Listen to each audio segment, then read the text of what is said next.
এ আকাশে বাতাস অপরূপ ধরা, তোমার স্নেহ মায়া প্রেম প্রীতি ভরা, তোমার স্নেহ মায়া প্রেম প্রীতি ভরা।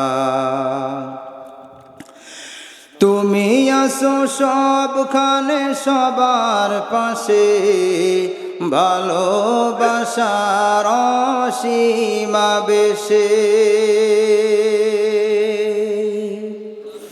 তুমি আসো সবখানে সবার পাশে, ভালোবাসার অসীমা বেশে। হৃদয়ের শত চাওয়া তোমায় কাছে পাওয়া, হৃদয়ের শত চাওয়া তোমায় কাছে পাওয়া। মানি না কভু গো তোমাকে ছাড়া, এ আকাশে বাতাস অপরূপ ধরা, তোমার স্নেহ মায়া প্রেম প্রীতি ভরা, তোমার স্নেহ মায়া প্রেম প্রীতি ভরা। সব কিছুর একটাই মোহন তুমি, যার ধারা বহমান সারা পৃথিবী। সব কিছুর একটাই মোহন তুমি, যার ধারা বহমান সারা পৃথিবী। অমিয় সুধা হেথা তোমার যত ব্যথা, অমিয় সুধা হেথা তোমার যত ব্যথা। সবখানে তোমার করুণা ঘেরা, এ আকাশে বাতাস অপরূপ ধরা, তোমার স্নেহ মায়া প্রেম প্রীতি ভরা। এ আকাশে বাতাস অপরূপ ধরা, তোমার স্নেহ মায়া প্রেম প্রীতি ভরা, তোমার স্নেহ মায়া প্রেম প্রীতি ভরা। إن الحمد لله الأكرم الذي خلق الإنسان وكرم، وعلمه من البيان ما لم يعلم. فسبحان الذي لا يحصى امتنانه باللسان ولا بالقلم. نشهد أن لا إله إلا الله وحده لا شريك له، ونشهد أن سيدنا وحبيبنا ومولانا محمدًا عبده ورسوله، الذي أرسله بالحق بشيرا ونذيرا، وداعيا إلى الله بإذنه، وسراجا وقمرا منيرا. فقد قال الله تعالى في كلامه المجيد وفرقانه الحميد. সকলে জবান খুলে বলুন আউযু বিল্লাহি মিনাশ শাইতানির রাজিম। বিসমিল্লাহ বিল্লাহির রহমানির রহিম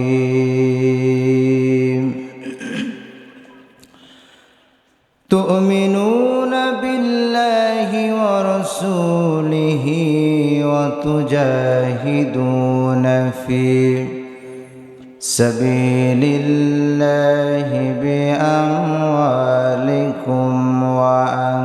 وأنفسكم ذلكم خير لكم إن كنتم تعلمون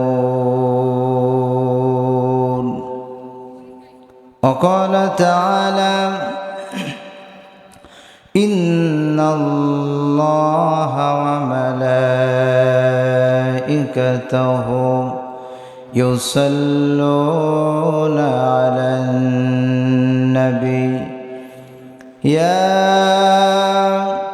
أيها الذين آمنوا صلوا عليه وسلموا تسليما اللهم صل على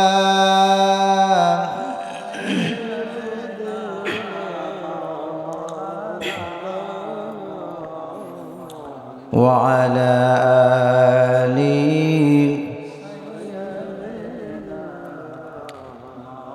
আমাকে শহীদ করে সেই মিছিলে শামিল করে নিও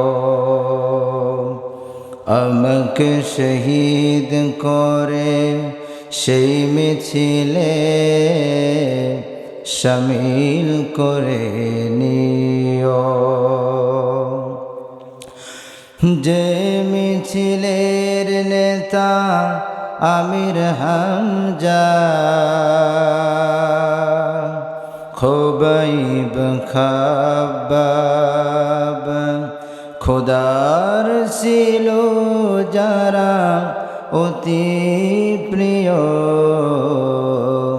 শামিল করে নিও আমাকে শহীদ করে সেই মিছিলে শামিল করে নিও সৈয়দ কুতুব হাসানুল বান্না যে মিছিলে হলো গণ্য বীরলবিতি তুমির মালিক হামিদ সেই মিছিলের সাথী অনন্য মরণ তো একদিন আসবেই জানি মিনতি তোমার কাছে চিরজীবনের সেই মরণ আমায় দিও শামিল করে নিও আমাকে শহীদ করে সেই মিছিলে শামিল করে নিও কার না সাদ হয় নিষ্পাপ প্রাণ পেতে সদ্য ফোটা ফুল সম খোদার কাছে সবচেয়ে প্রিয়তম মরণ তো একদিন আসবেই জানি মিনতি তোমার কাছে চিরজীবনের সেই মরণ আমায় দিও শামিল করে নি আমাকে শহীদ করে সেই মিছিলে শামিল করে নিও। আলহামদুলিল্লাহ। বাংলাদেশের ঐতিহ্যবাহী জেলা, সুনামধন্য জেলা বগুড়া জেলার শেরপুর উপজেলার শিবপুর দারুল উলুম ইমদাদিয়া হাফেজিয়া কওমি মাদ্রাসার উন্নয়ন কল্পে 34তম বিশাল তাফসিরুল কোরআন মাহফিলের সম্মানিত সভাপতি সাহেব জনাব ডক্টর মোহাম্মদ শরীফ উদ্দিন, আজকের মাহফিলের সম্মানিত প্রধান অতিথি আলহাজ গোলাম মোহাম্মদ সিরাজ, সাবেক জাতীয় সংসদ সদস্য বগুড়া 5, 6 ও শেরপুর ধনুর বিএনপি মনোনীত প্রার্থী, আর অন্যান্য অতিথিবৃন্দ মঞ্চে উপবিষ্ট, এতক্ষণ পর্যন্ত কোরআন সুন্নাহ থেকে আলোচনা করে আপনাদেরকে ধন্য করেছেন আমার প্রিয় ভাই, বিশিষ্ট ইসলামী চিন্তাবিদ, মুফাসসির কোরআন হজরত মাওলানা মুফতি সাইদ আহমদ আরজাবাদি চুয়াডাঙ্গা, আতালাল্লাহু উমরাহু ওয়া বারাকাল্লাহু ফি হায়াতি। আমরা সকলে বলছি আল্লাহুম্মা আমিন। মঞ্চে উপবিষ্ট হজরত ওলামায়ে কেরাম, সামনে বসা দূর দূরান্ত থেকে আগত এই এলাকারই কৃতি সন্তানগণ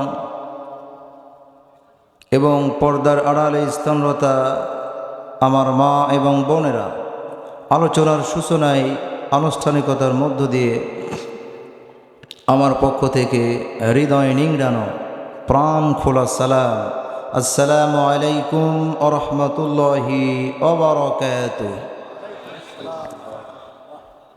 আপনাদের সালামের যে জবাব দেখছি, মনে হচ্ছে প্রচণ্ড শীত পড়ছে, আসলেই শীত পড়ছে, আর পাম তেলের মতো জমে গেছেন আপনারা, মানে কথা বলতেও কষ্ট হচ্ছে আপনাদের। ব্যাপারটা কি এরকম? কথা বলছেন না কেন? আমি যতটুকু জানি শেরপুর এলাকার মানুষের ইমানি শক্তি, সাহস, মনোবল অনেক বেশি, ঠিক না কোন? তো আপনাদের সালামের জবাব তো আমি এরকম আশা করি নাই। আমি আরেকবার এই শেরপুর শিবপুর এলাকাবাসীকে সালাম জানাচ্ছি, আসসালামু আলাইকুম ওয়া রাহমাতুল্লাহি ওয়া বারাকাতুহু। এবার মনে হচ্ছে যে আমি বগুড়াতে ওয়াজ করছি, ঠিকই না কোন? আলহামদুলিল্লাহ। সর্বপ্রথম মহান আল্লাহ সুবহানাহু ওয়া তাবারাকা ওয়া তাআলার দরবারে অবনত চিত্তে শির নত করে শুকরিয়া আদায় করে নিচ্ছি যে মহান রব দুনিয়ার অসংখ্য মানুষের মধ্য থেকে আমাকে, আপনাকে, আমাদের সকলকে ভালোবেসে মহব্বত করে এমন একটি জান্নাতি পরিবেশে, জান্নাতের বাগানে ফুল হওয়ার সৌভাগ্য আমাদেরকে দান করেছেন। এজন্য আপনারা সকলেই খুশি না বেজার? আরো জোরে বলতে হবে, খুশি না বেজার? অল্প না বেশি? যদি বেশি খুশি হয়ে থাকেন, আকাশ বাতাস প্রকম্পিত করে আমার আল্লাহ রাব্বুল আলামিনের জন্য শুকরিয়া আদায় করতে হবে। সকলে জবান ছেড়ে দিয়ে বলছি আলহামদুলিল্লাহ। আরো জোরে বলুন আলহামদুলিল্লাহ। সকলেই বলুন রব্বানা লাকাল হামদ হামদান কাসীরান তাইয়িবান মুবারাকান ফি ইয়া রাব্বি লাকাল হামদ কামা ইয়ানবাগি লিজালালি ওয়াজহিকা ওয়া আযীমি সুলতানিক। আমরা সকলে কার শুকরিয়া আদায় করলাম? আসতে বলবে না, কার শুকরিয়া আদায় করলাম? আমরা সকলেই আল্লাহ তাআলার শুকরিয়া আদায় করে নিলাম। সাথে সাথে বিশ্ব মানবতা মুক্তির দূত, সর্বকালের সর্বযুগের সর্বশ্রেষ্ঠ মহামানব সে বিশ্ব নবীর শানে দরুদ ও সালাম পেশ করছি। আমরা সকলে জবান ছেড়ে দিয়ে পড়ছি সাল্লাল্লাহু আলাইহি ওয়াসাল্লাম। আসলে দেখুন, রাত গভীর হয়েছে, আমি ভূমিকায় কোনো কথা না বলে আমি মূল আলোচনায় চলে যাচ্ছি। আপনারা সকলেই রাজি আছেন তো? এই মাহফিল কি প্রত্যেক দিন হয় আপনাদের? সপ্তাহে একদিন হয়, তাই না? মাসে একদিন হয়, বছরে একবার হয়, তাই না? তো 1 ঘন্টা পরে যদি কেউ আসে, আপনাদের এলাকার জনগণ এই মাহফিল পাবে। আগামীকাল এসে সারাদিন যদি বসে থাকে এখানে, মাহফিল পাবে। তাহলে 1 ঘন্টা সময় আল্লাহর কোরআনের জন্য এখানে বসে থাকতে রাজি আছেন তো আপনারা? সকলে রাজি আছেন? বুঝে শুনে বলছেন তো? কারা কারা 1 ঘন্টা সময় বসে থাকতে রাজি নয়, হাত তুলে দেখান। যারা হাত উঠেছে এরা রাজি না, তাহলে বাসায় চলে যান, কষ্ট করে থাকবেন কেন? ও ঝোঁকে তুলছে, মানে ঝোঁকে উঠাই ফেলছে তালে তালে, তাই না? আসলে অন্তরতে কিন্তু উঠায় নাই এরা, ঠিকই না? কোন আল্লাহ তাআলা অন্তরেরটা নিবেন। আলহামদুলিল্লাহ কোন। আমরা শয়তানের ওয়াসওয়াসা থেকে পানাহ চেয়ে আমরা মূল আলোচনায় চলে যাচ্ছি।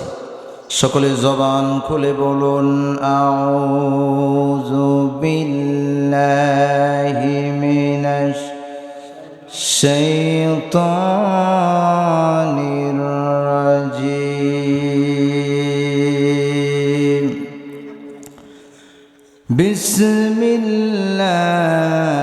বিসমিল্লাহির রাহমানির রাহিম।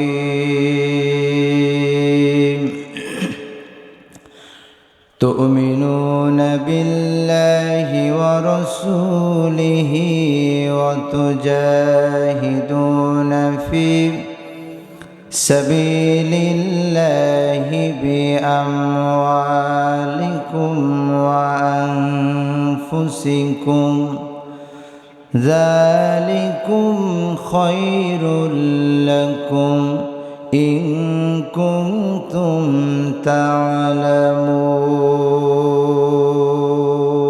জোরে বলুন আল্লাহু আকবার। এই আয়াত যখন নাজিল হলো, সাহাবায়ে কেরামরা একে অপরের সঙ্গে বলাবলি করছেন, কথোপকথন করছেন। আল্লাহ রাব্বুল আলামিনের কাছে সবচাইতে উত্তম আমল কোনটি, জান্নাতে যাওয়ার জন্য সহজ আমল কোনটি, আমরা সাহাবারা যদি জানতে পারতাম তাহলে সেই আমলটি করবার জন্য জানমাল সব কিছু বিসর্জন দিয়ে হলেও আমরা প্রাণ চেষ্টা চালিয়ে যেতাম। আল্লাহ রাব্বুল আলামিন সঙ্গে সঙ্গে জিবরিল আমিনের মাধ্যমে বিশ্বনবী জনাবে মুহাম্মদুর রাসূলুল্লাহ সাল্লাল্লাহু আলাইহি ওয়াসাল্লামের উপরে সূরা সফের 11 নম্বর আয়াত নাজিল করে দিয়ে জানায় দিলেন, তুমিনুনা বিল্লাহি ওয়া রাসূলিহি ওয়া তুজাহিদুনা ফি সাবিলিল্লাহি বিআমওয়ালিকুম ওয়া আনফুসিকুম। নবী হে, আপনি আপনার সাহাবাদেরকে জানিয়ে দিন, আমি আল্লাহ রাব্বুল আলামিনের কাছে সবচাইতে উত্তম আমল হলো 2টি। কয়টি উত্তম আমল? আরো জোরে বলুন, কয়টি? 2টি। নাম্বার 1, তুমিনুনা বিল্লাহি ওয়া রাসূলি। 1 নাম্বার উত্তম কাজ, উত্তম আমল হলো আমি আল্লাহ রাব্বুল আলামিনের প্রতি ঈমান আনা এবং আমার রাসূলের প্রতি ঈমান আনা। জোরে কোন সুবহানাল্লাহ। ঈমান আনতে হবে আল্লাহ এবং রাসূলের প্রতি। এই একটা কাজ হলো সবচেয়ে উত্তম কাজ। এখন বলুন, ঈমান শব্দের অর্থ কি? বিশ্বাস করা। আরো জোরে বলুন, কি করা? বিশ্বাস করা।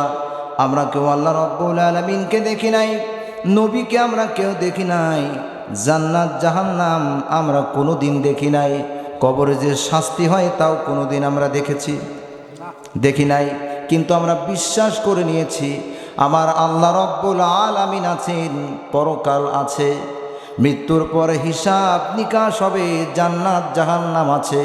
এই সব কিছুর উপরে বিশ্বাস করে নেওয়ার নামই হলো ঈমান। আর এই ঈমানের মূল্য তারাই দিতে জানে, ঈমানের মর্যাদা তারাই বোঝে যাদের ভিতরে ঈমান আছে, ঠিক কিনা কন? যাদের ভিতরে ঈমান নাই এরা ঈমানের দাম দিতে চায় না। যাদের ভিতরে ঈমান আছে এরা দুনিয়ার সকল সম্পদ, জায়গা জমি, ঘর বাড়ি, গরু বাছুর, ব্যবসা প্রতিষ্ঠান, স্ত্রী সন্তান সব কিছু ছেড়ে দিতে রাজি। তারপরেও যে আল্লাহ রব্বুল আলামিনের প্রতি ঈমান এনেছে, সেই ঈমান থেকে বিন্দু মাত্র ঈমানদারেরা সরে যেতে রাজি নয়। ঈমান আমার নিও না, চিৎকার দিয়ে বলুন মারহাবা। তাহলে ঈমানদাররা কোনো সময় টাকার কাছে ঈমান বিক্রি করে না, এক কাপ চায়ের কাছে ঈমান বিক্রি করে না, ঠিক কিনা কন? যারা বেঈমান, যাদের কাছে ঈমানের কোনো মূল্য নাই, এরাই তো ঈমান নিয়ে সিনিমিনি খেলে, ঠিক কিনা? আবার অনেক বেঈমান আছে, অনেক মুনাফিক আছে, যারা লেবাসে বলে আমরা ঈমানদার, নামাজও পড়ে, মাথায় টুপিও দেয়, মুখে দাড়িও রাখে। যখন ঈমানদারদের সাথে দেখা হয় এরা বলে ভাই আমি তোমার দলের লোক। আবার যখন শয়তানের সঙ্গে মেশে তখন বলে যে আমরা আসলেই তোমার দলের লোক, ওই টুপিওয়ালা দাড়িওয়ালা ওদের সঙ্গে মিশেছিলাম, একটু ইয়ারকি মারলাম, ঠিক কিনা কন? এই কথাটা আমার আল্লাহর কথা। আল্লাহ রব্বুল আলামিন তিনি দলিল দিচ্ছেন, وَإِذَا لَقُوا الَّذِينَ آمَنُوا قَالُوا آمَنَّا وَإِذَا خَلَوْا إِلَى شَيَاطِينِهِمْ قَالُوا إِنَّا مَعَكُمْ إِنَّمَا نَحْنُ مُسْتَهْزِئُونَ। আল্লাহ রাব্বুল আলামিন তিনি বলছেন, এই মুনাফিকরা যখন ঈমানদারদের সঙ্গে মেশে এরা বলে ভাই আমি তোমার দলের লোক। আবার যখন ওয়াইজা খলাউ ইলা শায়াতিনিহিম, শয়তানের দলের সঙ্গে যখন মেশে বলে যে আসলেই আমি তোমার পক্ষে আছি, তোমাদের সাথে আছি। একটু ঈমানদারদের সঙ্গে একটু ধোঁকাবাজি করলাম, একটু ইয়ারকি মস্করা করলাম। এই কথাটা কার? আরো জোরে বলুন কার? এজন্য ঈমানের মধ্যে নিফাক ঢুকানো যাবে না, বেঈমান হওয়া যাবে না, মুনাফিক ঈমান আনলে হবে না। দুই নৌকায় পা দিলে যেমন নিজের গন্তব্যে পৌঁছানো সম্ভব নয়, তেমনিভাবে যদি মুনাফিকি করেন আবার ঈমানদারদের সঙ্গেও থাকেন, এই দুইটা দিল, এই দুইটা চরিত্র নিয়ে আমার আল্লাহ রব্বুল আলামিনের জান্নাতে যাওয়া সম্ভব নয়। दो दिल बंदा कलमा चोर ना पाए श्मशान ना पाए गोर, दो दिल बंदा कलमा चोर ना पाए श्मशान ना पाए गोर, दिन থাকিতে আইরে ছুটে ছেড়ে দে ভণ্ডামি ভণ্ডামি ভণ্ডামি ভণ্ডামি, ছেড়ে দে ভণ্ডামি, ঠিক কিনা কন? এজন্য এমন ঈমান আনলে হবে না, ঈমান আনতে হবে শক্ত ঈমান, দৃঢ় ঈমান। এবার আল্লাহ রব্বুল আলামিন তিনি বলছেন ঈমানদার কারা? যারা মুমিন হবে, ঈমান থাকবে, এদের বৈশিষ্ট্য কেমন হবে? আল্লাহ রব্বুল আলামিন তিনি বলছেন, ইন্নামাল মুমিনুনা আল্লাযীনা ইযা যুকিরাল্লাহু ওয়াজিলাত কুলুবুহুম وَإِذَا تُلِيَتْ عَلَيْهِمْ آيَاتُهُ زَادَتْهُمْ إِيمَانًا وَعَلَى رَبِّهِمْ يَتَوَكَّلُونَ। জোরে বলুন আল্লাহু আকবার। আল্লাহ রাব্বুল আলামিন তিনি বলছেন, ঈমানদার তো তারা যাদের সামনে আমি আল্লাহ রাব্বুল আলামিনের কথা বললে, আমি আল্লাহ রাব্বুল আলামিনের কোরআনের কথা বললে, আমার জিকিরের সম্পর্কে কথা বললে, আমার সম্পর্কে কথা বললে, যাদের দিলটা কেঁপে ওঠে, গায়ের লোমগুলি দাঁড়িয়ে যায় আমি আল্লাহ রাব্বুল আলামিনের ভয়ে, এবং এদের ঈমান বৃদ্ধি পেয়ে যায়, এরাই তো প্রকৃতপক্ষে ঈমানদার। জোরে কোন সুবহানাল্লাহ। এখন এই আল্লাহর কোরআনের কথা চলছে, এখানে তাফসিরুল কোরআন মাহফিলে আয়োজন চলছে, কোরআন থেকে কথা হচ্ছে। এখানে যাদের দিলের ভিতরে এই কোরআনের কথা আরেকটু হোক, আলোচনা সম্পূর্ণ শেষ করে যাব, আর 1 ঘন্টা কি আধা ঘন্টা থাকবো, তারপরে তো শেষ হয়ে যাবে। ভালোই লাগছে আলোচনা। এমন মন মানসিকতা যাদের মধ্যে আছে, অন্তরের মধ্যে ভালো লাগা ভাব যাদের আছে, এরাই তো প্রকৃতপক্ষে ঈমানদার। ঠিক কিনা কোন? আর কোরআনের কথা শুনলে যাদের দিলের ভিতরে খারাপ লাগে, রাগ হয়, উঠে চলে যায় এখান থেকে, বুঝে নিতে হবে ওর ভিতরে ঈমানের দুর্বলতা আছে না নাই। আবু বকরের সামনে যখন বিশ্বনবী তিনি কোরআন তেলাওয়াত করতেন, কোরআনের দার্স দিতেন, তখন আবু বকরের চোখ দিয়ে পানি পড়তো, বৃষ্টির ন্যায় পানি ঝরতো, এবং আবু বকরের ঈমান বৃদ্ধি পেয়ে যেত। আবার এই একই কোরআনের কথা, একই কোরআনের দাওয়াত যখন আবু জাহেলের সামনে বলা হতো, তখন আবু জাহেলের শয়তানি বেড়ে যেত। ঠিক কিনা কোন? তাহলে বোঝা যাচ্ছে একই কোরআনের কথা কারো কাছে ভালো লাগতেছে, আবার কারো গা জ্বলতেছে। আছে না নাই? যদিও বগুড়াতে নাই, এটা আমাদের ঝিনাইদহ, যশোর, খুলনায় আছে। এদিকে মনে হয় না এরকম মানুষ, এদিকেও আছে। আমি প্রত্যেকটা কথার কিন্তু দলিল দিচ্ছি কোরআনে আয়াত, মন গড়া কোনো কথা বলছি না। ঠিক না কোন? এবার আল্লাহ রাব্বুল আলামিন তিনি বলছেন শক্ত ঈমান আনতে হবে কেমনে। আজকে আমাদের ঈমান সব দুর্বল হয়ে গেছে, ঈমান সব ভেজাল হয়ে গেছে, দুর্বল হয়ে গেছে।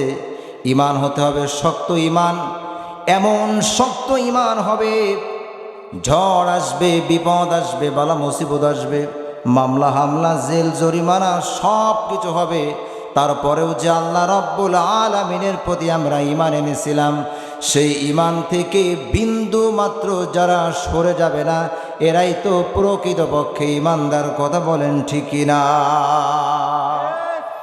এজন্য আল্লাহ রাব্বুল আলামিন তিনি দলিল দিচ্ছেন, ইন্নাল্লাযীনা ক্বালু রাব্বুনাল্লাহু সুম্মা ইসতাকামু তাতানাজ্জালু আলাইহিমুল মালাইকা আল্লা তাখাফু ওয়া লা তাহজানু ওয়া আবশিরু বিল জান্নাহ।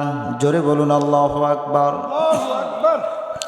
আল্লাহ রাব্বুল আলামিন তিনি বলছেন, ইন্নাল্লাযীনা ক্বালু রাব্বুনাল্লাহ, নিশ্চয় যারা বলে আল্লাহ আমার রব, আর এই রবই আমার সব, আল্লাহ আমার রব, এই রবই আমার সব। সকলেই আল্লাহ আমার রব, এই রবি আমার সব। দমে দমে তনু মনে তারি অনুভব, তোমার দুনিয়াতে আমি যেদিকে তাকাই, অথই নেয়ামতে ডুবে আছি সবাই। পাখ পাখালির গানে শুনি তসবিহ কলো রব, তসবিহ কলো রব। আল্লাহ আমার রব, এই রবি আমার সব। চিৎকার দিয়ে বলুন মারহাবা।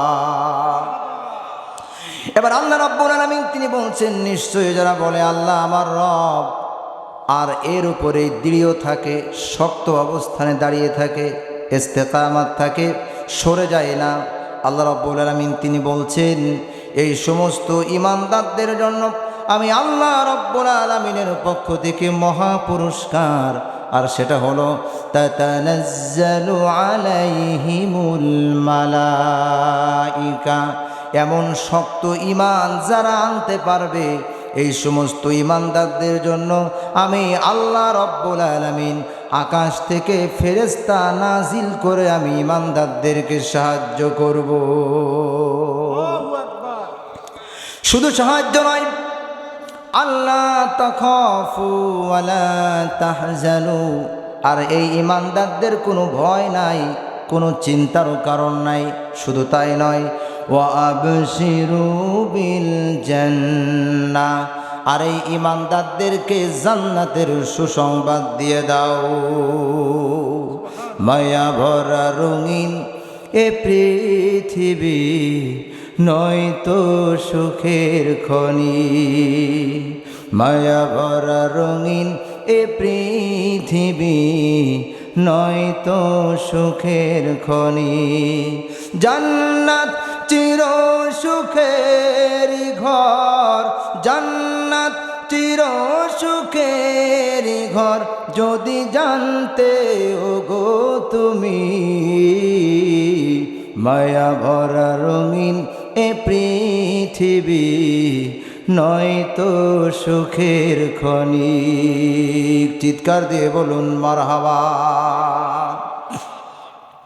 এই দুনিয়ার জীবনটা আসল জীবন নয়, এই দুনিয়ায় আমাদের মূল সুখ শান্তি নয়, ঠিকই না কন? ঈমানদারদের জন্য, মুমিনদের জন্য মূল সুখ শান্তি হলো আখিরাতে আল্লাহ রব্বুল আলামিনের জান্নাতের মধ্যে। এজন্য আল্লাহ রাব্বুল আলামিন তিনি দলিল দিচ্ছেন, বাল তুসিরুনাল হায়াতাদ দুনিয়া ওয়াল আখিরাতু খায়রুন ওয়া আবকা। বান্দারা, এই দুনিয়ার জীবনটা তোমাদের জন্য ক্ষণস্থায়ী সংকীর্ণ জীবন, ওয়াল আখিরাতু খায়রুন ওয়া আবকা, তোমাদের জন্য চিরস্থায়ী শান্তির জায়গা হলো আখিরাত। জোরে বলুন সুবহানাল্লাহ। তাহলে সে সত্য ঈমান আনলে আমাদের শান্তি, সফলতা, লাভ, কল্যাণ, মুক্তি আছে না নাই? আরো জোরে বলুন আছে না নাই? আচ্ছা, এখন সেই শক্ত ঈমানটা কেমন ঈমান? সেই শক্ত ঈমান হলো এমন ঈমান, এই দৃষ্টান্ত দিয়ে গেছেন, এই শিক্ষা আমাদেরকে দিয়ে গেছেন সাহাবী আব্দুল উজ্জা, আমাদেরকে শিক্ষা দিয়ে গেছেন শক্ত ঈমান কেমনে আনতে হয়। এই আব্দুল উজ্জা ছোট্টবেলায় তার পিতা মারা গেল, ছোট্টবেলা থেকে চাচার কাছে লালিত পালিত হচ্ছিল, আর মনে মনে ভাবল মক্কার সকলেই তো মুহাম্মদের হাতে হাত দিয়ে কালেমা পড়ে মুসলমান হয়ে যায়, আমি আব্দুল উজ্জা যদি মুহাম্মদের হাতে হাত দিয়ে কালেমা পড়ে মুসলমান হয়ে যেতাম, তাহলে আমার জীবনটা ধন্য হয়ে যেত। জোরে কোন সুবহানাল্লাহ। বিশ্বনবীর হাতে হাত দিতে পারা ধন্য, ঠিক না কোন? বিশ্বনবীর নুরানি চেহারা দেখতে পারাটাও ধন্য। এই জন্য আমি বলি, যদি আমাদের জন্ম মক্কা মদিনায় আরব দেশে হতো, আর বিশ্বনবীর পিছনে যদি আমরা নামাজ পড়তাম, বিশ্বনবীকে যদি জীবনে এক পলক দেখতে পারতাম, তাহলে আমাদের জীবনটা ধন্য হয়ে যেত। জন্ম আমার যদি হতো আরবে, মক্কা মদিনার কোনো গ্রামে, জন্ম আমার যদি হতো আরবে, মক্কা মদিনার কোনো গ্রামে, তোমার দিদার লাভে ধন্য হতাম, বারবার দেখে মন জোড়াতাম, তোমায় দেখে মন জোড়াতাম। জন্ম আমার যদি হতো আরবে, মক্কা মদিনার কোনো গ্রামে, তোমার দিদার লাভে ধন্য হতাম, নবী তোমায় দেখে মন জোড়াতাম, বারবার দেখে মন জোড়াতাম। চিৎকার দিয়ে বলুন ঠিক না?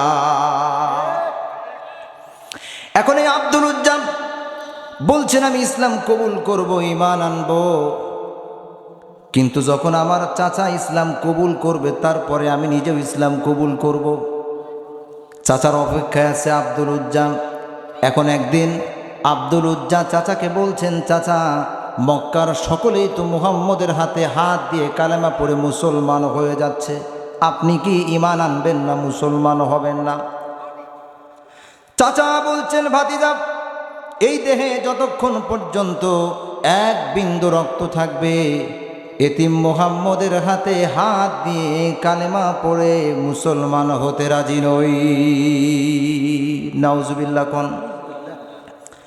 আব্দুল উজ্জা বলছেন, চাচা এতদিন আমি আপনার অপেক্ষায় ছিলাম, আপনি ইসলাম কবুল করবেন, তারপরে আমি নিজেও কবুল করব। কিন্তু আপনি যখন আমার সামনে প্রকাশ্যে যখন ঘোষণা দিয়ে দিলেন আপনি ইসলাম কবুল করবেন না, ঈমান আনবেন না, আমি ভাতিজা আপনাকে সাক্ষ্য রেখে ঘোষণা দিয়ে দিলাম, আশহাদু আল্লাহ ইলাহা ইল্লাল্লাহু ওয়া আশহাদু আন্না মুহাম্মাদান আবদুহু ওয়া রাসূলুহু। জান্নাতে একা আমি যাব না তো ভাই, তোমাকেও জান্নাতি দলে নিতে চাই। সকলেই জান্নাতে একা আমি যাব না তো ভাই, তোমাকেও জান্নাতি দলে নিতে চাই। মারহাবা কোন। আব্দুল উজ্জা ইসলাম কবুল করলেন, ঈমান আনলেন। এখন চাচা কয়, ভাতিজা ঈমান তো আনলাম, এর শাস্তি, এর পরিণাম, এর ভয়াবহতা কি জানো নাকি? ভাতিজা আব্দুল উজ্জা বলছেন, না তা জানি না।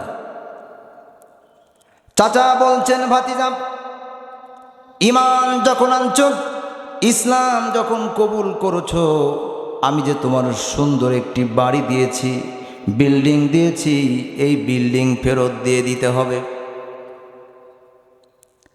ভাতিজা আব্দুল উজ্জা বলছেন, চাচা রাজি আছি। চাচা বলছেন, ভাতিজা শুধু তাই নয়, তোমার যে বড় উটের পাল দিয়েছি, উটের পালও আমাকে ফেরত দেয়া দিতে হবে। কি ঈমান দেখুন! আব্দুল উজ্জার সঙ্গে সঙ্গে বলছেন, চাচা এতেও রাজি আছি। চাচা বলছেন, ভাতিজা এমনকি তোমার পরনের যে পোশাক আছে, এই পোশাকটাও আমার টাকায় কিনা, আমার টাকায় কিনা পোশাক তোমার গায়ে থাকবে, আমি চাচা এটা মেনে নিতে পারি না, পোশাকও খুলে দেওয়া লাগবে এখন। আব্দুল উজ্জা বলছেন, চাচা আপনার বিল্ডিং ফেরত দেয়া দিলাম, আপনার উটের পাল ফেরত দেয়া দিলাম, এমনকি পরনের পোশাক পর্যন্ত আপনার সামনে খুলে দিলাম, কিন্তু আমি দুনিয়ার সব সম্পদ আমি তোমার কাছে ফেরত দিয়ে দিতে পারি, কিন্তু আমি যে আল্লাহ রব্বুল আলামিনের প্রতি ঈমান এনেছি, সেই ঈমান থেকে বিন্দু মাত্র সরে যেতে আমি রাজি নই। এখন আব্দুল উজ্জা উলঙ্গ অবস্থায় মায়ের কাছে দৌড় দিলেন, মায়ের দরজায় যায় নক করলেন, মা সঙ্গে সঙ্গে দরজা খুলে দিল। দরজা খোলার সঙ্গে সঙ্গে মা দেখলো নিজের আপন সন্তান, কলিজার টুকরা সন্তান আব্দুল উজ্জা উলঙ্গ অবস্থায় দাঁড়িয়ে। মা সঙ্গে সঙ্গে দুই হাত দিয়ে নিজের চোখ ঢাকলেন আর বললেন, বাবা তোমার এই অবস্থা কেন? আব্দুল উজ্জা বলছেন, মা ঈমান আনতে যায়া কোনো কিছু আনতে পারি নাই, এমনকি আমার পরনের পোশাক পর্যন্ত আমার চাচা ছিনিয়ে নিয়েছে, আমারে আনতে দেয় নাই। মা বলছেন, বাবা এখন তুমি আমার কাছে কি চাও বলো? সন্তান আব্দুল উজ্জা বলছেন, মা দুনিয়ার তেমন কোনো কিছু তোমার কাছে চাই না মা, তোমার কাছে শুধুমাত্র এক টুকরা কাপড় চাই, কম্বল ছিঁড়া চাই, যেই কাপড়টুকু আমি পরনে পরিধান করে বিশ্বনবী জনাবে মুহাম্মদুর রাসূলুল্লাহ সাল্লাল্লাহু আলাইহি ওয়াসাল্লামের দরবারে যেতে পারি। মা ঘরের ভিতর থেকে এক টুকরা কাপড় ছিঁড়া আব্দুল উজ্জার জন্য বের করে দিলেন। সেই কাপড়টুকি দুই টুকরা করলেন আব্দুল উজ্জা, এক টুকরা পরনে কোনো রকম পরিধান করলেন, এতে হাঁটু ঢাকে কি ঢাকে না এমন অবস্থা। আর এক টুকরা নিজের কাঁধের উপরে দিয়া বিশ্বনবী জনাব মুহাম্মদুর রাসূলুল্লাহ সাল্লাল্লাহু আলাইহি ওয়াসাল্লামের দরবারে চলে গেলেন। বিশ্বনবীকে দেখে আব্দুল উজ্জা বলছেন, আসসালামু আলাইকুম ইয়া রাসূলুল্লাহ ইয়া হাবিবাল্লাহ। আল্লাহ রাব্বুল আলামিনের হাবিব বিশ্বনবী তিনি আব্দুল্লাহকে দেখে বলছেন, আব্দুল উজ্জাকে দেখে বলছেন, আব্দুল উজ্জা তোমার চেহারার এই অবস্থা কেন? চুলগুলি উস্কো খুস্কো কেন? চেহারা এত মলিন কেন? আর পরনের পোশাকের অবস্থা কেন তোমার? আব্দুল উজ্জা বলছেন, হুজুর ঈমান আনতে যায়া কোনো কিছু আনতে পারি নাই। ঘর বাড়ি বিল্ডিং বালাখানা জায়গা জমি উট গরু ছাগল যা কিছু ছিল সব আমার চাচা ছিনিয়ে নিয়েছে, এমনকি আমার পরনের পোশাক পর্যন্ত আমার চাচা আনতে দেয় নাই। আল্লাহ রাব্বুল আলামিন হাবিব বিশ্বনবী জনাবে মুহাম্মদুর রাসূলুল্লাহ সাল্লাল্লাহু আলাইহি ওয়াসাল্লাম তিনি বলছেন, আব্দুল উজ্জা শোনো, তুমি যখন ইসলাম কবুল করে নিয়েছো, ঈমান এনেছো, আজ থেকে তোমার নাম আর আব্দুল উজ্জা থাকবে না।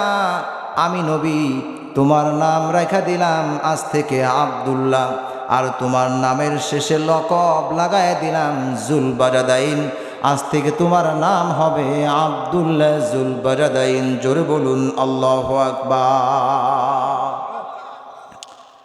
এখন আল্লাহ রাব্বুল আলামিন হাবিব বিশ্বনবী সাহাবা একরামদেরকে ডাকলেন আর বললেন, আমার প্রাণের সাহাবারা শোনো, আমার আব্দুল্লাহর একটু কোরআন শিক্ষার ব্যবস্থা করো আসহাবে সুফার মধ্যে নিয়ে যায়া। আজকে কি আমাদের সন্তানদেরকে কোরআন শিক্ষা আমরা দিতে পেরেছি? কথা বলছে না। এখানে সকলেই কি কোরআন পড়তে পারেন? আমাদের সন্তানদেরকে কোরআন শিক্ষা দিতে পেরেছি? আমরা পারি নাই, ব্যর্থ পিতা আমরা। অথচ আপনার সন্তানকে যদি আপনি কোরআন শিক্ষা দিতেন, কোরআন পড়াতেন, কোরআন শিখাতেন, হাফেজ বানাতেন, আলেম বানাতেন, মাওলানা মুফতি বানাতেন, আপনার মৃত্যুর সময় যখন আপনার সন্তান আপনার শিওরে এসে মাথার পাশে বসে যখন পড়বে ইয়াসিন ওয়াল কুরআনিল হাকীম, সকলেই বলুন ইয়াসিন ওয়াল কুরআনিল হাকীম ইন্নাকা লামিনাল মুরসালিন আলা সিরাতিম মুস্তাকিম। এইভাবে যখন কোরআন তেলাওয়াত করবে, সূরা ইয়াসিন, সূরা ফাতিহা, সূরা রহমান যখন আপনার সন্তান তেলাওয়াত করবে, আপনার মৃত্যুর যন্ত্রণা অনেকাংশে কমে যাবে। এই কথা বলেছেন বিশ্বনবী জনাবে মুহাম্মদুর রাসূলুল্লাহ সাল্লাল্লাহু আলাইহি ওয়াসাল্লাম।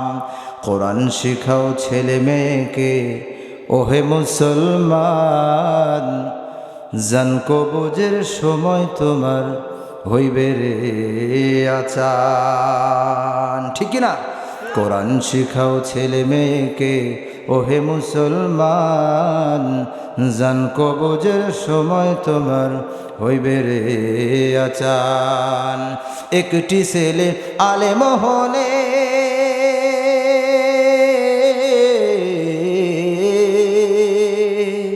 একটি ছেলে হাফেজ হলে পড়বে কোরআন মৃত্যুকালে।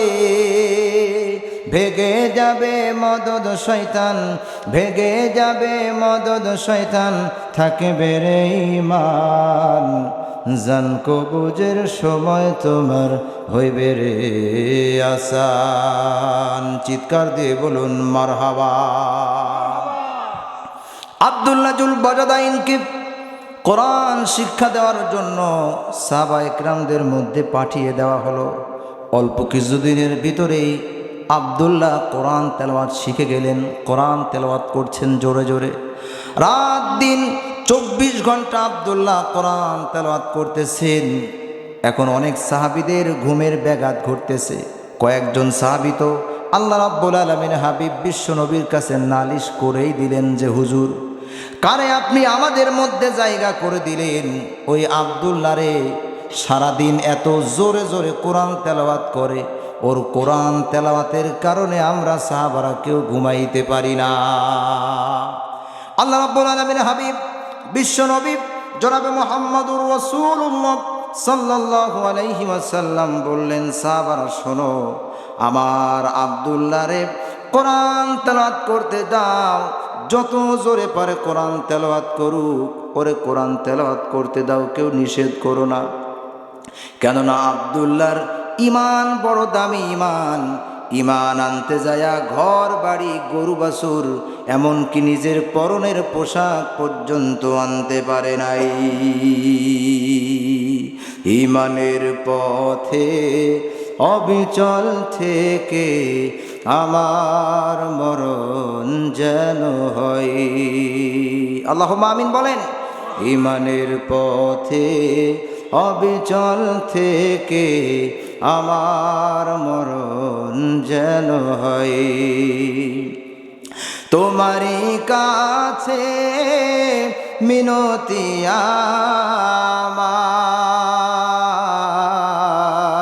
আমার, তোমারই কাছে মিনতি আমার, মহামহিম দয়াময়, ইমানের পথে অবিচল থেকে আমার মরণ যেন হয়। চিৎকার দিয়ে বলুন আল্লাহুম্মা আমিন। কি ইমান আব্দুল্লাহর ছিল! ইমান আনার কারণে সব কিছু বিসর্জন দিয়েছেন, তারপরেও ইমান ছাড়ে নাই। ঠিক কিনা কন? কিন্তু আজকে আমাদের এমন ইমান, একটু সাইকেলের টায়ার বাস্ট হলে আমাদের আর খুঁজে পাওয়া যায় না। ঠিক কিনা কন? বলে এখানে থাকা যাবে না। আবার যদি কেউ রাতের আধারে একটু হুমকি দেয়, আবার সব নামাজ কালাম সব বাদ দিয়ে দেয়। আমি এমনও সন্তান দেখেছি, যুবক ভাই দেখেছি, দীর্ঘ 17 বছর স্বৈরাচারের শাসন আমলে যুবক মানুষ নামাজ পড়ে, সুন্দর মুখে দাড়ি রাখছে, মাথায় টুপি দেয়, 5 ওয়াক্ত নামাজ পড়ে। হঠাৎ দেখতেছি একদিন দাড়ি সেভ করে ফেলছে। আমি বললাম, ভাই গত কয়েকদিন আগেও দেখলাম আপনার সুন্দর দাড়ি, খুব ভালোই লাগে দেখতে, দাড়ি সেভ করলেন।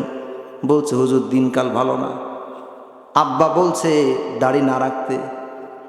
এখন নাকি দাড়ি রাখলে আর প্যান্ট পায়জামা টাকনোর উপরে পড়লে মানুষদেরকে দিনের দাওয়াত দিলে, ইসলামের দাওয়াত দিলে শিবির বলে সব ধরতেছে। এই কাজ করা যাবে না। আসলে শিবিররা কি খারাপ না? যারা নামাজের কথা বলে, নামাজ পড়ে, কোরআন পড়ে, ইসলামের দাওয়াত দেয়, কোরআনের দাওয়াত দেয়, এটাই নাকি জঙ্গি, এটাই নাকি রাজাকার। ঠিক কিনা কন? তাহলে এমন দুর্বল ইমান, মামলা হামলা জেলের ভয়ে দাড়ি সেভ করে ফেলছে, মাথা টুপি বাদ দিয়া দিচ্ছে, নামাজ কালাম পড়া বন্ধ করে দিচ্ছে। দুর্বল ইমান না সবল ইমান? এটা দুর্বল ইমান। এমন ইমান দিয়ে আল্লাহ রাব্বুল আলামিনের জান্নাতে যাওয়া সম্ভব নয়। আব্দুল্লাহ জুল বাজাদাইনের কি ইমান দেখুন। এর কিছুদিন পরেই যখন তাবুক যুদ্ধের জন্য দামামা বেজে উঠল, চতুর্দিকে বিশ্বনবী তিনি জিহাদের ময়দানে সাহাবায়ে কেরামদেরকে প্রস্তুত করছেন। এমন সময় আব্দুল্লাহ এসে বলছেন, হুজুর এই যুদ্ধের ময়দানে যাওয়ার জন্য আমাকে আপনি একটু পারমিশন দেয়া দেন। বিশ্বনবী তিনি বললেন, আব্দুল্লাহ একটা গাছের ছাল নিয়ে আসো, বাকল নিয়ে আসো। আপনারা গাছের ছাল বোঝেন? ছাল বলেন না বাকল বলেন? বগুড়ার লোক কি বলে? গাছের ছাল, তাই না? তো যাই হোক, আমাদের ঝিনাইদার এইদিকে ভাষা অনেকটা একই আছে। আমার ভাষা বুঝতে অসুবিধা হয় আপনাদের? আব্দুল্লাহ সঙ্গে সঙ্গে একটা গাছের ছাল আনলেন, বাকল আনলেন।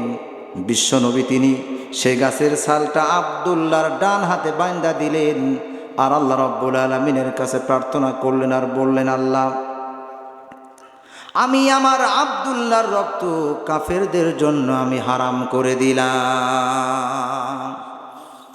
এখন আব্দুল্লাহ বলছেন, হুজুর আমি এই যুদ্ধের ময়দানে যাব, ইসলামের জন্য, কোরআনের জন্য, আল্লাহ এবং রসুলের জন্য, আল্লাহর জমিনে দিন কায়েমের জন্য আমি আমার জীবনটাকে উৎসর্গ করে দেব, আমার রক্তগুলো সব জমিনে ছড়িয়ে দেব, আর আপনি বলছেন আমার রক্ত কাফেরদের জন্য হারাম। কি আশ্চর্য কথা! আল্লাহ রাব্বুল আলামিনের হাবিব বিশ্বনবী তিনি বলছেন, আব্দুল্লাহ শোনো, তোমার ইমান বড় দামি ইমান, ইমান আনতে যায় কোনো কিছু আনতে পারো নাই। তোমার ইমান আনার পরে তোমার জিহাদ করার জন্য তোমার ভিতরে যে তামান্না রয়েছে, আশা রয়েছে, আকাঙ্ক্ষা রয়েছে, এমতো অবস্থায় আব্দুল্লাহ তুমি যদি জ্বরে মারা যাও, সাপে কেটে মারা যাও, পানিতে ডুবে মারা যাও, আগুনে পুড়ে মারা যাও, আল্লাহ রাব্বুল আলামিন তোমার এই সাধারণ মৃত্যুটাকে তিনি শহীদি মৃত্যু হিসেবে কবুল করে নিবেন। সুবহানাল্লাহ। আল্লাহ রাব্বুল আলামিন হাবিব বিশ্বনবী এই যুদ্ধের ময়দানে যাওয়ার জন্য আব্দুল্লাহকে পারমিশন দিয়া দিল। আব্দুল্লাহ দৌড় শুরু করলেন মরুভূমির ভিতর দিয়া। মরুভূমির ভিতরে যায় আব্দুল্লাহ হঠাৎ অসুস্থ হয়ে পড়লেন মারাত্মক জ্বরে আক্রান্ত হয়ে আব্দুল্লাহ সঙ্গে সঙ্গে দুনিয়া থেকে চিরতরে বিদায় নিয়ে চলে গেল। আল্লাহ রাব্বুল আলামিন হাবিব বিশ্বনবী তিনি সাহাবায়ে কিরামদেরকে বলছেন, সাহাবারা শোনো, আমার আব্দুল্লাহর যে জ্বরে মৃত্যু হয়েছে, এই মৃত্যুটা সাধারণ কোনো মৃত্যু বলে তোমরা ঘোষণা করো না। তার হতে পারে এই জ্বরে মৃত্যুটা স্বাভাবিক কোনো মৃত্যু, সাধারণ কোনো মৃত্যু, কিন্তু আল্লাহ রাব্বুল আলামিন আব্দুল্লাহর প্রতি এতটাই তিনি রাজি খুশি হয়েছেন, তার এই জ্বরে মৃত্যুটাকে আল্লাহ রাব্বুল আলামিন তিনি শাহাদাতের মৃত্যু হিসেবে কবুল করে নিয়েছে। মরতেই হবে যখন শহীদি মরণ দিও আমাকে, শাহাদাত জানি শুধুই জীবন, শাহাদাত জানি শুধুই জীবন, সে জীবন দিও আমাকে, মরতেই হবে যখন শহীদি মরণ দিও আমাকে। এলাহি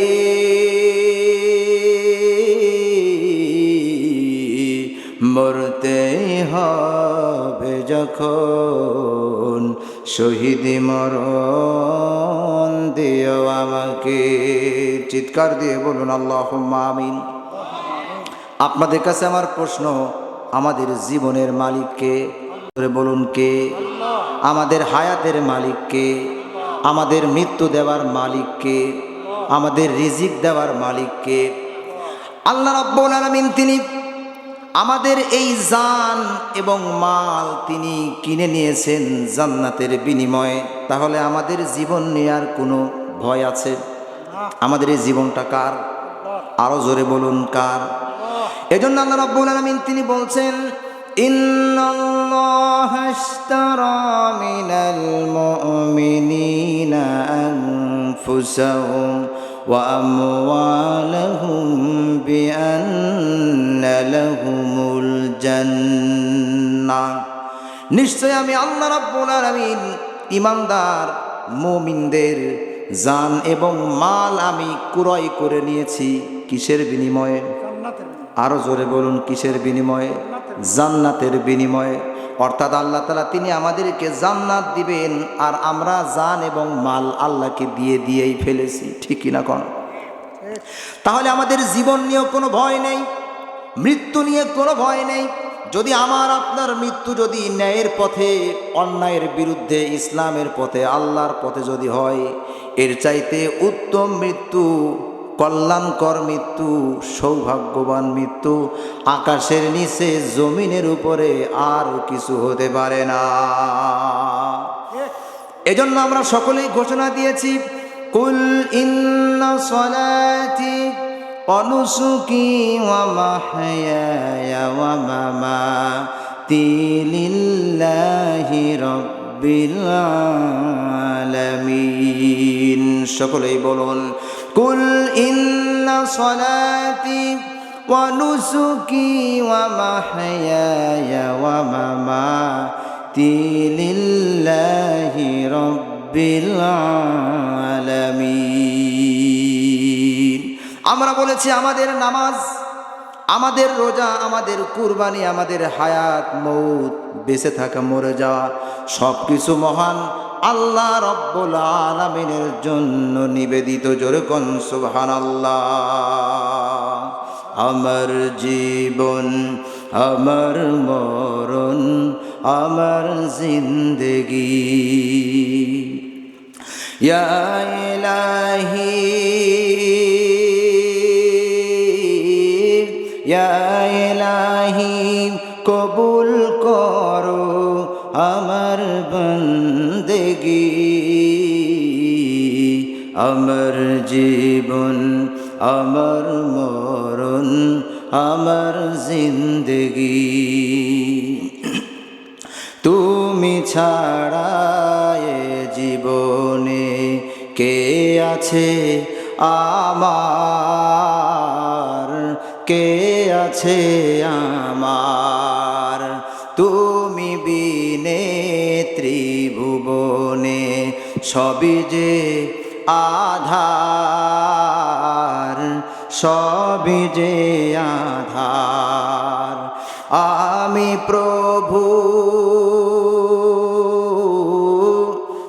আমি প্রভু চাই না কিছু, পাই তোমায় যদি। আমার জীবন, আমার মরণ, আমার জিন্দেগি কবর মিজান ফুলসিরাতে তুমি থেকো গো সাথী, তুমি থেকো সাথী। তোমার দয়ায় আমি গুনাহগার আজও বেঁচে আছি, আজও বেঁচে আছি। হাসর ময়দান, হাসর ময়দান তরিয়ে নিও ও আমার চিরসাথী।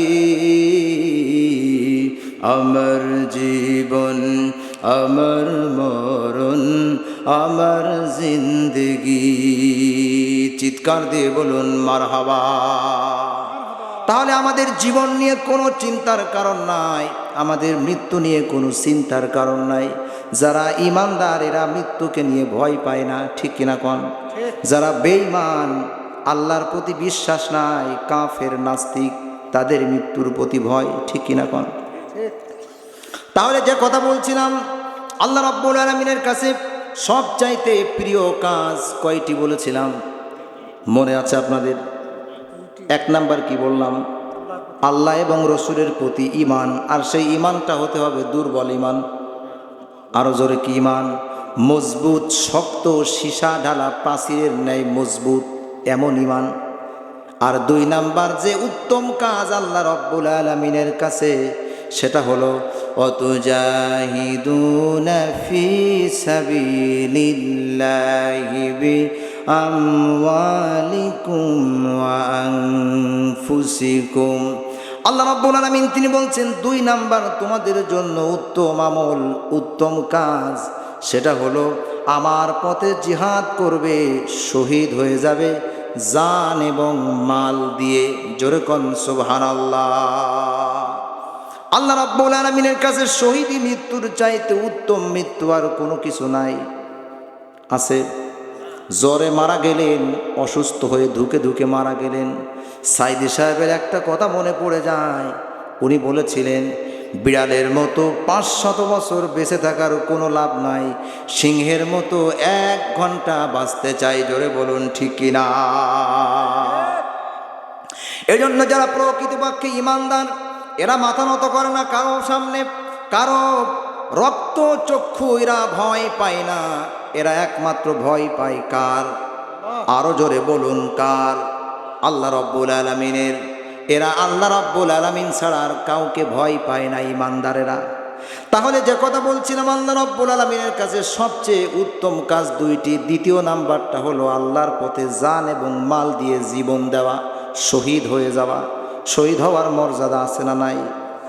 একটা উদাহরণ দিলে, একটা ইতিহাস বললে আরো সহজে বুঝবেন। উহুদের যুদ্ধে 70 জন সাহাবী শহীদ হয়ে গেলেন। কয়জন ভাইরা? সকলকে বলতে হবে কয়জন। আলোচনা শেষের দিকে, একটু পরে দোয়া হয়ে যাবে, ভয়ের কিছু নাই। 70 জন সাহাবী শহীদ হয়ে গেলেন। আল্লাহ রাব্বুল আলামিন হাবিব বিশ্ব নবী তিনি সাহাবায়ে কিরামদেরকে বললেন, আমার সাহাবারা, এই শহীদি সাহাবারা যেখানে পড়ে আছে এদের লাশগুলি খুঁজে আনো, বের করো। সাহাবায়ে কিরামরা দৌড় শুরু করলেন, চতুর্দিকে চিরুনি অভিযান চালালেন। লাশগুলি খুঁজতে খুঁজতে 68 জনের লাশ পাওয়া গেল। কয়জনের লাশ? আরো জোরে বলতে হবে কয়জনের? 68 জন। আসলে শহীদ হয়েছিল কয়জন? 70 জন। বাকি থাকলো কয়জন? 2 জন। এই 2 জনের লাশ আর খুঁজে পাওয়া যায় না। এমন সময় আল্লাহ রাব্বুল আলামিনের হাবিব বিশ্ব নবী জনাবে মুহাম্মদুর রাসূলুল্লাহ সাল্লাল্লাহু আলাইহি ওয়াসাল্লাম তিনি সাহাবায়ে কিরামদেরকে বললেন, সাহাবারা আরেকবার চতুর্দিকে মরুভূমির মধ্যে খুঁজে আসো। এই 2 জনের লাশ পাওয়া যায় না। এর ভিতরে 1 নাম্বার হলো আল্লাহ তাআলার রসুলের চাচা হযরতে আমির হামজা, আর 2 নাম্বার লাশ খুঁজে পাওয়া যায় না, হযরতে হানজালা রাদিয়াল্লাহু তাআলা আন। সাহাবায়ে কেরামরা দৌড় শুরু করলেন, আবার মরুভূমির চতুর্দিকে চলে গেলেন, লাশ খুঁজতেছেন। খুঁজতে খুঁজতে লাশ পাওয়া যায় না। এমন সময় বোরকা পরিহিত একজন মহিলা এসে হুজুরকে সালাম দিয়ে বলছেন, হুজুর, আমারে কি আপনি চিনতে পারছেন নাকি? গতকাল রাত্রে আপনার প্রাণের সাহাবী, আমার প্রাণের স্বামী হযরতে হানজালা রাদিয়াল্লাহু তাআলা আনহুর সঙ্গে আমার বিবাহ আপনি নিজে হাতে পড়াইছিলেন গতকাল রাত্রে। দেখুন আমার হাতে মেহেদির দাগ এখনো পর্যন্ত শুকাই নাই। এই মহিলা বলছেন, হুজুর, গতকাল রাত ছিল আমাদের বাসর রাত, ফুল সজ্জার রাত ছিল। রাত 3টা-4টার দিকে যখন আপনি জিহাদের জন্য সাহাবায়ে কিরামদেরকে ডাক দিয়েছেন, আমার প্রাণের স্বামী হযরতে হানজালা তিনি একটি বারের জন্য আমার কথা চিন্তা করলেন না, তার নিজের জীবনের কথা চিন্তা করলেন না। তিনি আপনার ডাকে সাড়া দিয়ে রাত 3টার সময় জিহাদের ময়দানে চলে গেছেন। আমার তো মনে হচ্ছে আমার প্রাণের স্বামী হযরতে হানজালা এই যুদ্ধের ময়দানে শহীদ হয়ে গেছেন, আর হয়তো বেঁচে নাই। আমি যতটুকু জানি, শহীদদেরকে আপনি গোসল দেওয়ার ব্যবস্থা করেন না, গোসল আপনি দেন না। কিন্তু আপনার কাছে আমার একটা মাত্র অনুরোধ, আমার প্রাণের স্বামী হযরতে হানজালাকে যেন একটু গোসলের ব্যবস্থা করানো হয়। জোরে বলুন সুবহানাল্লাহ। কেননা আমার প্রাণের স্বামী হযরতে হানজালার গোসল ফরজ ছিল। এমন সময় সাহাবায়ে কেরামরা এসে বলছেন, হুজুর, হযরতে হানজালার লাশ পাওয়া গেছে মরুভূমির ভিতরে। মাথাটা আলাদা পড়ে আছে, 2 হাত বডি থেকে আলাদা হয়ে গেছে। একটা কাপড়ের মধ্যে তার টুকরা টুকরা লাশগুলি সাজানো। আল্লাহ রাব্বুল আলামিনের হাবিব বিশ্ব নবী জনাবে মুহাম্মদুর রাসূলুল্লাহ সাল্লাল্লাহু আলাইহি ওয়াসাল্লাম বললেন, সাহাবারা শোনো, আমার হানজালাকে আজকে গোসলের ব্যবস্থা করতে হবে। এমন সময় আল্লাহ রাব্বুল আলামিন জিবরিল আমিনকে পাঠায়া বিশ্ব নবীর কাছে বার্তা পৌঁছায় দিলেন, আর বললেন, হুজুর, আজকে হানজালার লাশের গোসল দেওয়ার কোনো প্রয়োজন নাই। আল্লাহ রাব্বুল আলামিন হযরতে হানজালার প্রতি এতটাই খুশি হয়েছেন তার জীবন দেওয়াতে, তার এই শহীদ হওয়াতে, এই শাহাদা বরণ করাতে আল্লাহ রাব্বুল আলামিন এতটাই খুশি হয়েছেন, তার দুনিয়ার কোনো পানি দিয়ে তার গোসল করার নাই। আল্লাহ রাব্বুল আলামিন চৌঠো আসমানে নিয়ে যায়া হযরতে হানজালাকে জান্নাতের জমজমের পানি দিয়ে তিনি গোসল সম্পন্ন করে দিয়েছে। শহীদ মৃত্যুর কি মর্যাদা, কি সম্মান! শুধু তাই নয়, আল্লাহ রাব্বুল আলামিন তিনি বলছেন জিবরিল আমিনের মাধ্যমে, হুজুর তার শরীর থেকে যে সুন্দর একটি ঘ্রাণ পাচ্ছেন, আপনার সাহাবারা পাচ্ছে হযরতে হানজালার লাশ থেকে। এই ঘ্রাণ, এই সেন্ট, এটা দুনিয়ার কোনো পারফিউম নয়, এটা আল্লাহ রাব্বুল আলামিন জান্নাতের মেশকো আম্বর হযরতে হানজালার শরীরের উপরে লাগিয়ে দিয়েছেন। জোরে কোন সুবহানাল্লাহ। যদি জীবনটা বিলাতে চাও, যদি রক্ত ঝরাতে চাও, দিনের পথে খোদার রাহে জীবনকে বিলিয়ে দাও। যদি জীবনটা বিলাতে চাও, যদি রক্ত ঝরাতে চাও, এই মৃত্যুর নাম হয় যে শহীদ, বাঁচলে হয় গাজী। ঠিক না? এই মৃত্যুর নাম হয় যে শহীদ, বাঁচলে হয় গাজী। এ পথে মরলে মহান প্রভু আল্লাহ থাকেন রাজি। তারি পথে জীবন দিয়ে জান্নাত ক্রয় করে নাও। যদি জীবনটা বিলাতে চাও, যদি রক্ত ঝরাতে চাও, চিৎকার দিয়ে বলুন মারহাবা। আল্লাহর পথে জীবন দেওয়াই যে শান্তি, যে সম্মান, যে মর্যাদা, অন্য কোনো মৃত্যুতে সেই শান্তি মর্যাদা আর নাই, হতেও পারে না। ঠিক কিনা কোন? তাহলে যে কথা বলছিলাম, মূল কথা, মূল আলোচনা, আল্লাহর কাছে কয়টি আমল প্রিয়? সকলকে বলতে হবে কয়টি কাজ প্রিয়? দুইটি। নাম্বার ওয়ান, এই এখন মনে রাখছেন না, আগামীকাল সকালবেলা চায়ের দোকানে শুরু হবে কি? গতকাল কি আলোচনা হয়েছিল শুনলাম, ঝিনাইদহ থেকে নাকি মাওলানা এইচ.এম. হুসাইন আহমেদ হুজুর আসছিল। কয় হ্যাঁ আসছিল। আলোচনা কেমন হয়েছে? বিশাল আলোচনা। আরে ভাই আলোচনা কেমন, ওয়াজ কেমন হয়েছে?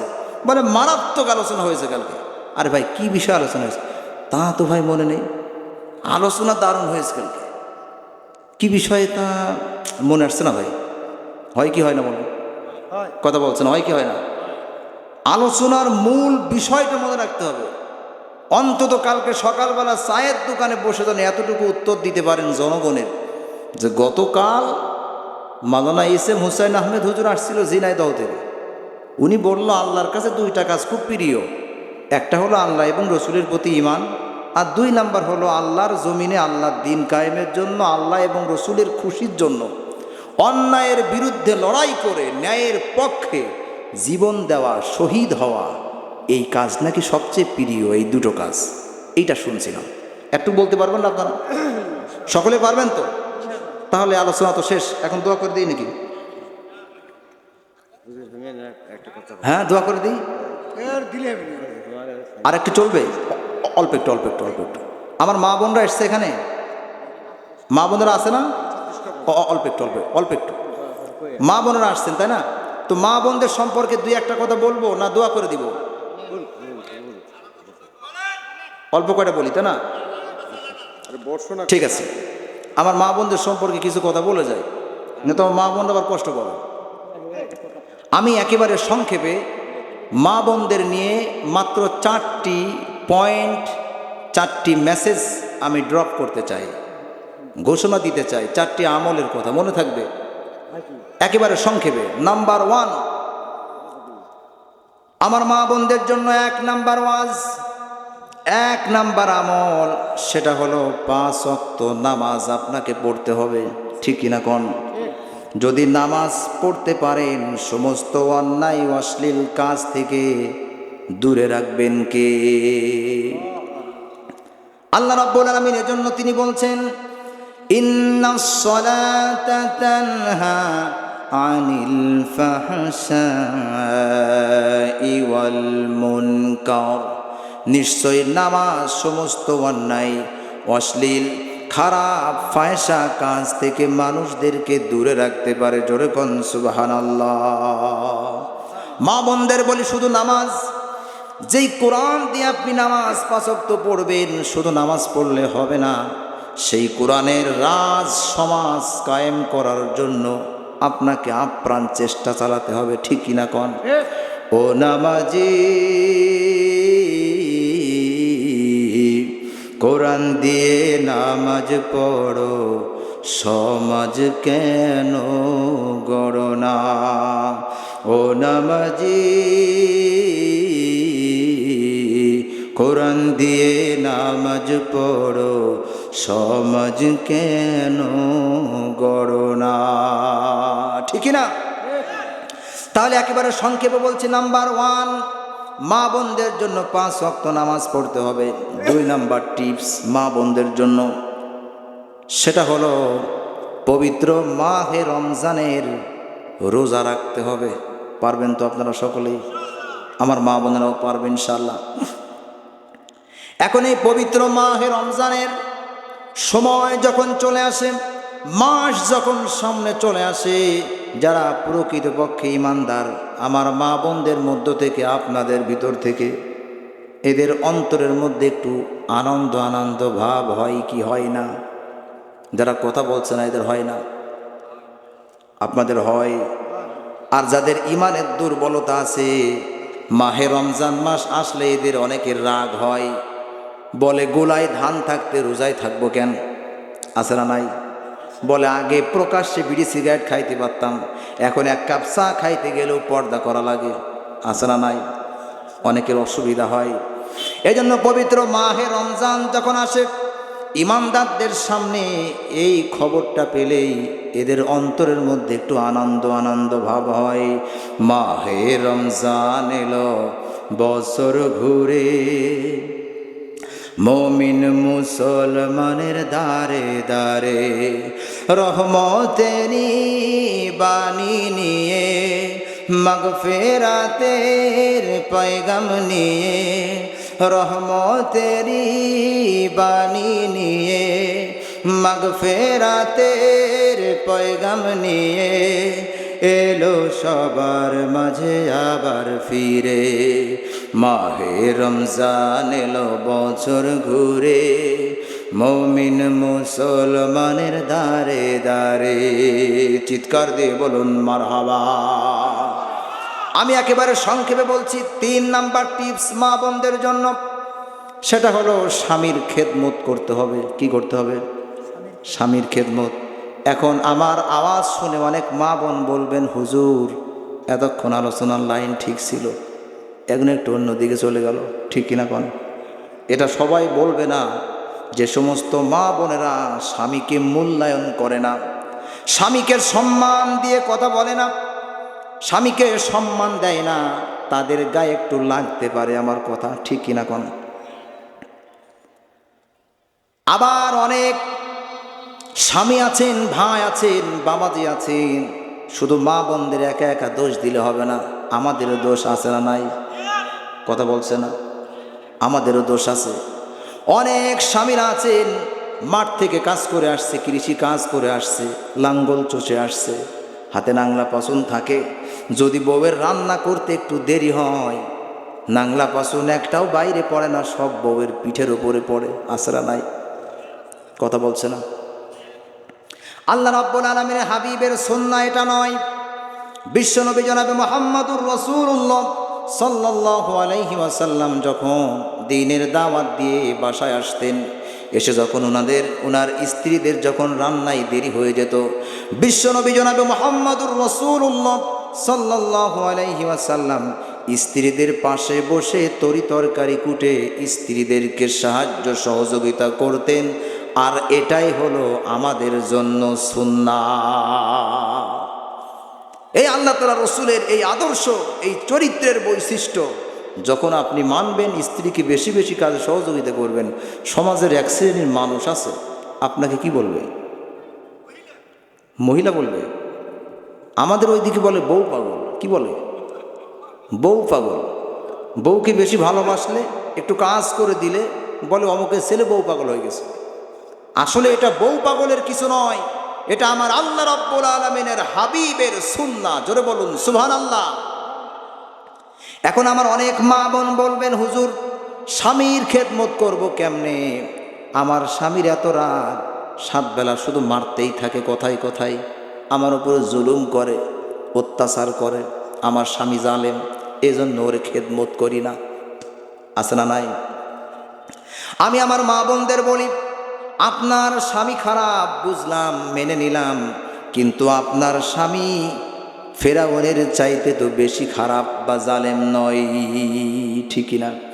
এই ফেরাউনের সাথে দীর্ঘদিন ঘর সংসার করেছেন হজরতে আসিয়া আলাইহিস সালাতু ওয়াস সালাম। এত অত্যাচার করেছে ফেরাউন, এত জুলুম করেছে আসিয়ার উপরে, উত্তপ্ত মরুভূমির উপরে শোয়া, 2 হাতের উপরে পেরেক ঠুকে দিয়েছেন, 2 পায়ের উপরে পেরেক ঠুকে দিয়েছেন। শুধু তাই নয়, আসিয়ার বুকের উপরে বিশাল বড় পাথর চাপা দিয়েছে। আসিয়া চিৎকার করে কাঁদতেছে। ফেরাউন সঙ্গে সঙ্গে লোহার আগুনের চিরুনি আয়না আসিয়ার শরীর থেকে সমস্ত মাংসগুলিকে টান দিয়ে দিয়ে ছিঁড়তেছেন। আসিয়া চিৎকার দিয়ে আল্লাহ রাব্বুল আলামিনের কাছে কাঁদতেছেন আর দোয়া করতেছেন।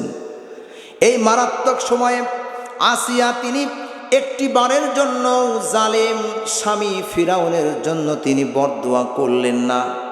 অথচ আজকে আমাদের স্ত্রীরা, স্বামীরা যদি একটু উল্টোপাল্টা করে, বলে তোর মরণ হয় না কেন? আছে না নাই? আগামীকাল সকালবেলা যেন তোর চেহারা না দেখি, এমন স্ত্রী আছে আপনাদের? কথা বলছে না, মানে সবারই মনে হয় এরকমই স্ত্রী আছে। এরকম সবাই না, কিন্তু অনেক মা বোনরা ভালো আছেন, যারা আসলেই খারাপ তাদেরকে বলছে। সংখ্যায় কম হতে পারে, কিন্তু আছে। তাহলে ফেরাউনের সঙ্গে দীর্ঘদিন আসিয়া ঘর সংসার করলেন, একটি বারের জন্য তিনি স্বামীর জন্য বদদোয়া দিলেন না। এত অত্যাচার করছে, নিজের শরীর থেকে মাংসগুলিকে আলাদা করে ফেলছে। সেই সময় আসিয়া আল্লাহ রাব্বুল আলামিনের কাছে প্রার্থনা করলেন আর বললেন, রব্বি বিনিলি ইনদাকা বাইতান ফিল জান্নাতি ওয়া নাজ্জিনি মিন ফিরআউনা ওয়া আমালিহি ওয়া নাজ্জিনি মিনাল কওমিজ জালিমিন। আল্লাহ তাআলা এই জালেম স্বামী ফিরাউনের হাত থেকে তুমি আমাকে হেফাজত করো এবং জান্নাতে তোমার পাশে আমি আসিয়ার জন্য সুন্দর একটি ঘর নির্মাণ করে দাও।